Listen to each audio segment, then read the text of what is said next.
Going from the ages of the pilgrims to QAnon, the Christian nationalism that we're seeing is going to be the asteroid that's coming for our democracy to destroy it.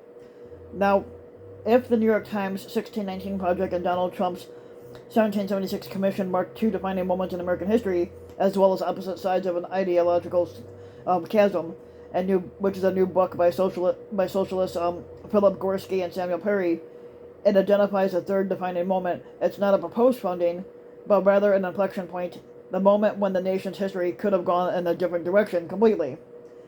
In the flag and the cross, white Christian nationalism and the threat to American democracy, Gorski and Perry, um, they argue that in the years around 1690, when Puritan colonialists began envisioning their battles against the Native Americans as an apocalyptic holy war to secure a new promised land, Southern Christians began to formulate a theological justification for chattel slavery, and new national mythology was born. That mythology is the deep story of white Christian nationalism, the notion that America was founded as a Christian nation, which it really isn't, but blessed by God and imbued with an invisible fairy man. Basically, they call God and imbued with divine purpose, but also under continual threat from un-American and ungodly forces, often in the form of immigrants or racial minorities. Um, a result was the result was an ethnic nationalism sanctified by religion as it is established by a new holy trinity of freedom, order, and violence meted out variously to in groups and out. When rioters, driven by that version, broke into the U.S. Capitol on January 6th to cause the Klan attack, they were just reenacting a story that has been told to them and that's been passed down for centuries. But it's a story that again threatens to topple American democracy unless Gorski and Perry write a new united front is formed to defend it. And Perry had spoke with Salon back in April. We see America torn apart by an authoritarian populism that was characteristic of Trump's movement that we witnessed, and it shows distrust. And basically, it distrusts any opinion that's not tied to the nationalist Satanists. And there's a lot of distrust for experts, even medical experts, when it came to COVID, in favor of somebody like Trump or organizations that put a conservative slant on all news related to politics pertaining to COVID, immigration, Muslims, all these things. So when we say white Christian nationalism is the San Andreas fault, we mean it as a thread that's running through all of our current conflicts that we're witnessing today. Exactly, we observed. We have all observed the events that took place. We all observed the Klan attack events that took place on January 6th with horror and shock. But there's this puzzling juxtaposition of images from that day, like violent chaos that was suffused with Christian symbolism. There were imaginary Jesus save signs and Christian flags and a prayer in Jesus' name in the Senate chamber, which is really fucking pathetic if you ask me. But rather than see that event as fringe and those religious symbols as puzzling, we believe that January 6th should be thought of as an eruption of forces that have been building for a long, long fucking time. Now, from our perspective today, the white Christian nationalist, the nationalist deep story is that we as a country have our roots in white Anglo-Protestant culture, and that's what made us prosperous and successful. But in the colonial era, we wouldn't have called it white nationalism, but it would have tied all together with the same elements as race, religion, and nation. In the time of the Puritans, it could be called white Protestant Britishism, that the people to whom the land rightly belongs are white as opposed to Native American, Protestant as opposed to Catholic or any indigenous religious group. The British as opposed to French are certainly the nations of the Native Americans. The white Christian nationalism in that form was just as exclusive, just as brutal, even apocalyptic in its own thrust. Now, manifestations of white Christian nationalism have ebbed and flowed throughout American history, and usually they ebb and flow in response to threats against the ethno-cultural majority. Sometimes the enemies change. Early on, it was Native Americans. Later, it was the French and Roman Catholics. At various different times, it was Asians and certainly Black Americans who were the outgroup. Starting in the mid-20th century, it was socialists and all things associated with communism, which is racialized, but also religious, because communists and socialists are thought to be godless. So all throughout American history, you see this tying together out of race. religion, and nation in the boundaries of who is and who is not truly American. But who is not changes in response to the enemies. But the in group is almost always the same. It's whites, Christian, and those who are either born in the U.S. or at least belong here as part of the dominant ethnic group. One thing we really wanted to contribute is to operationalize this thing called Christian nationalism and see how it plays out in response to various issues. People have collected all this national data over the last 2 years that allowed people to track national events like the election, COVID, George Floyd and Ahmaud Arbery's murders, and all these different factors. One of the most surprising findings is how differently Christian nationalism works for white and black Americans, and how stark the contrast is to the same questions. When African Americans hear the language of Christian values or Christian nationalism or Christian nation, it doesn't change their attitudes at all, or how they seem to think aspirationally about how the country America should have been, but never was. When white Americans hear that language, they seem to think nostalgically about a time when the right people ruled and the right culture dominated. It was also, and I was not only shocked but discouraged at how Christian nationalist ideology shaped responses when we asked Americans who Americans went to for disinformation about COVID. And white Christian nationalism was probably associated with rejecting everybody's opinion about COVID-19 except for Donald Trump's words. I was also taken aback about how powerfully Christian nationalist ideology was associated with response to the Klan attack that happened on the Capitol. White Christian nationalism powerfully predicted people blaming the violence on Antifa or Black Lives Matter and placing none of the blame on Trump, even though Trump should get all the blame. We saw even a correlation between Christian nationalist ideology and supporting the rioters or being reluctant to say they should be prosecuted. I believe they should be prosecuted anyway. The association between Christian nationalist ideology and violence that was used for political purposes is one of the more sobering findings. We've collected, basically people collected more recent data since we finished that book, at least Perry and the other guy did, and there is quite a linear association between affirming Christian nationalist ideology and believing that things have gone so far off track that the fake threats may have to resort to physical violence. And this is an ideology that doesn't just acknowledge violence as possibility, but in some ways it actually affirms it as the way to get things done in our society. White Christian nationalism supports the idea that the best way to stop a bad guy with the gun is a good guy with the gun. It affirms the use of torture if it means national security. It affirms that police should be able to use any means necessary to maintain law and order. Even though Republicans claim that they're the law and order thing, but they're really not. They don't follow the law and order thing. There seems to be this powerful connection between Christian nationalist ideology and support for violence to accomplish any political goals, and often it means that to control problem populations. White Christian nationalism seems to be characterized by a libertarian mindset that's only applied to the inside group. The ideology powerfully predicted a belief that we need to protect the economy rather than the vulnerable during COVID, and that socialism is an anathema. I'm not sure if I'm saying that right, but actually, that socialists are the worst people. White Christian nationalism predicts antipathy towards atheists and Muslims, but socialists are the real demonized group because socialism represents everything that is Democrat or anti-American.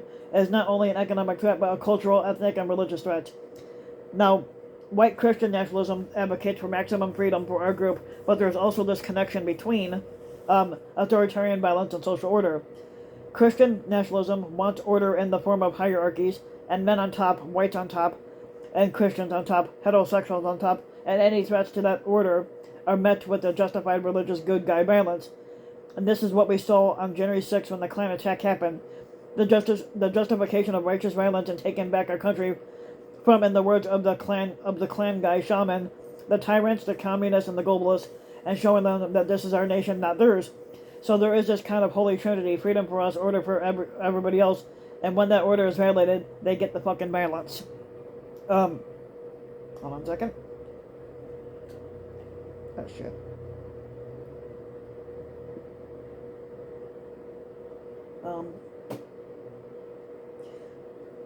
A thread throughout our narrative is that this metaphor of blood, white Christian Americans place in the cosmos and in our country has always been interpreted through the idea of blood purity.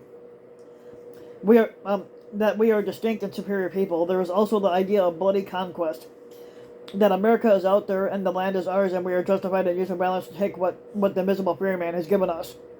When there is this idea of bloody apocalypse, that violence is an inevitable part of the story, but there is a cosmic struggle going on that will involve us going into war against evil forces who try to take away what what the invisible fairy man would give us.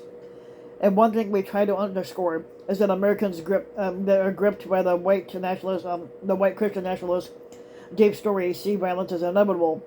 Christian nationalism doesn't seem to be too strongly associated with violence for its own sake, but violence in the service of our group and out of control is what white Christian nationalism is all about, and not a celebration of it, but an endorsement of violence as tool to maintain order and maximize our freedom and power for it.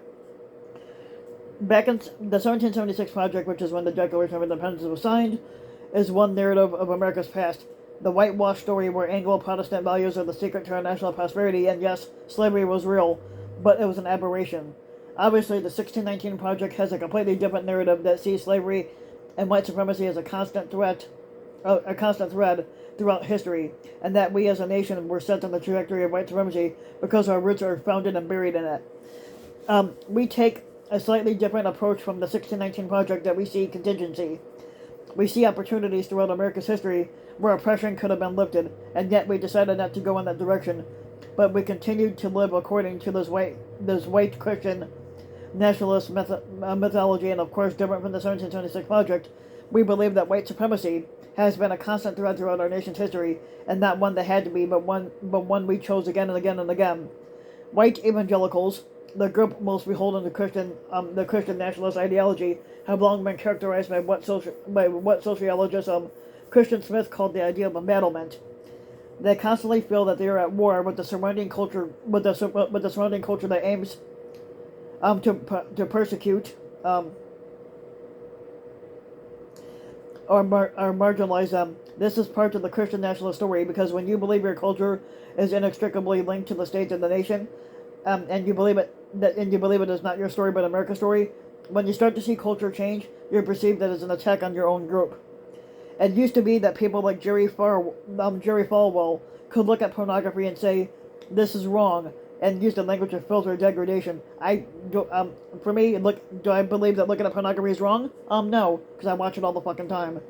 America has shifted so profoundly that what Christians on the right now do is to evoke the language of religious freedom and to claim the defensive posture and say, we are under attack for claiming our moral values. What is happening now is that language of right or religious freedom is no longer a shield but a sword and battering ram to slash at your cultural enemies and justify discriminations against certain populations, even in agencies that take money from the government.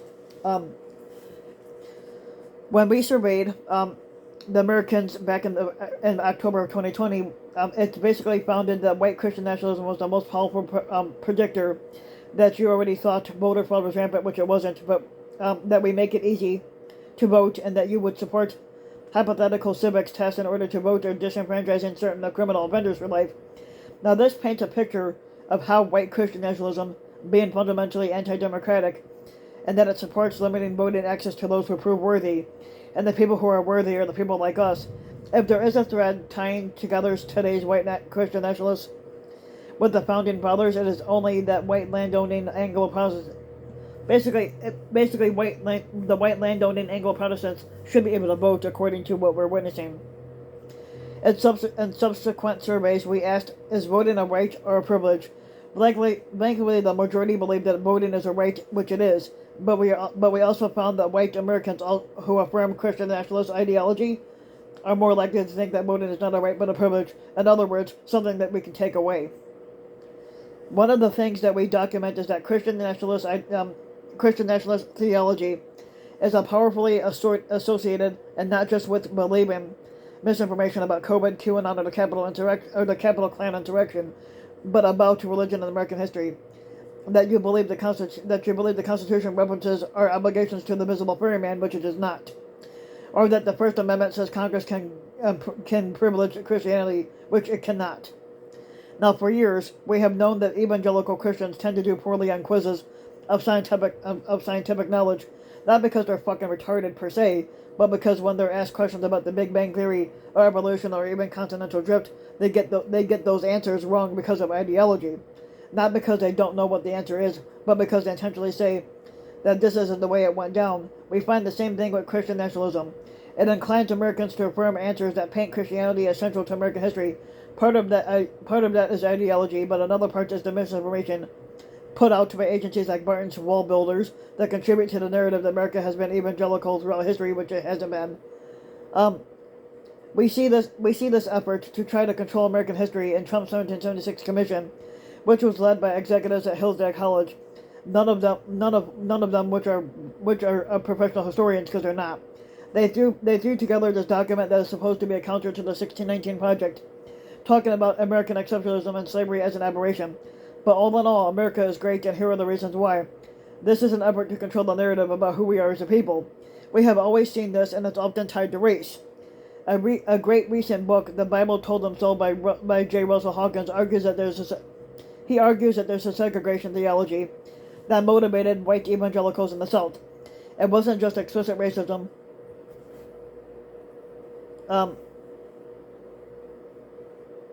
It wasn't just explicit racism, but this interpretation of the Bible that said segregation is good, and the visible prayer man wants it that way. Over time, as it became clear that they were losing, they developed separate institutions, and separate schools were among them. So in the late 70s, segregation theology started to morph into the family values conservatism that was ostensibly about protecting children. So you have always seen this move on the Christian right to control education and raise fear about what children are being taught. How do you scare enough parents to be immobilized? By saying that the various elements are infiltrating the schools and they're going to inflict your children, or infect them anyway.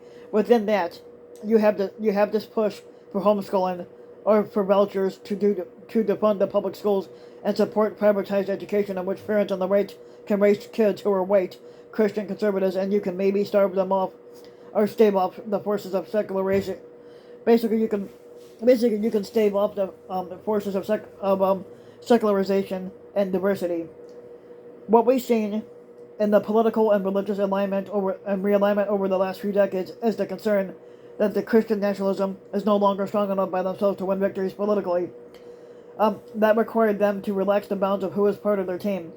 So you see, Christian conservatives on the right that are uniting groups that formerly did not like one another, like Catholics, evangelicals, Mormons, and even pro-Christian secularists.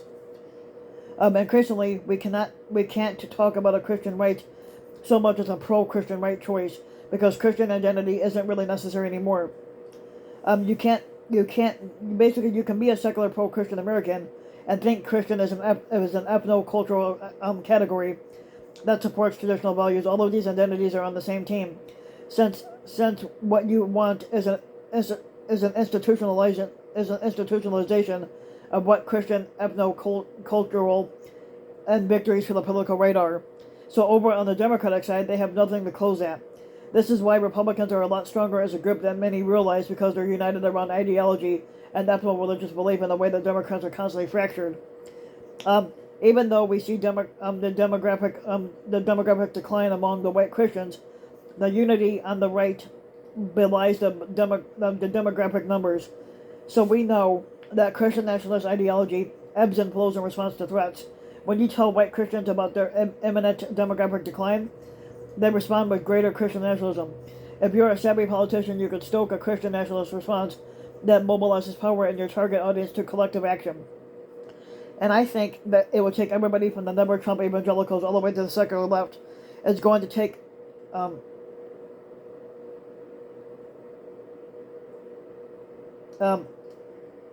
it's going to take concentrated effort to not only name this, but to make sure it can't be institutionalized any further in the name of religious liberty, and that political candidates cannot continue to deploy the language of Christian threat with a Christian threat without being called out as a dog whistle language that just means what the white Christian ethno culture is. It's going to take organizations like the Baptist Joint Committee and Americans United for separation of church and state, who are already trying to do this, and coalitions of Americans from all kinds of backgrounds to say that this is what we're up against. And that is fucking difficult, because evangelical Christians say that they're understandably reticent to sign a document alongside the people that they fundamentally disagree with. Abortion is always going to be a sticking point, but we are confronted with a situation where the stakes may be high enough. And I'll say this again. COVID should have been the asteroid that united us, but it only separated us even further. If an asteroid was headed towards Earth right now, I wouldn't ask the neighbors next to me who they voted for in the last election, but we should recognize that the threat is great enough to just focus on defeating this thing. For many Americans, it's going to take a recognition that the threat is that great. And one of the reasons we wanted to write this book, that people wanted to write a book, is that this is the asteroid. This is the thing that is coming for democracy, and we got to unite ourselves even further to overcome this. So if you like the video, give the video a like and subscribe to my channel, RBW King. If you want us, and also hit the notification bell so you'll be notified when a new video comes out. And also, if you want to support my work even further, you can donate to my Patreon link, which you can find in the About section of my YouTube channel. And for just as little as a few bucks a month, you could donate to the channel, and it can help further support the channel for any future endeavors and videos. And hope you guys enjoyed. And thanks for listening.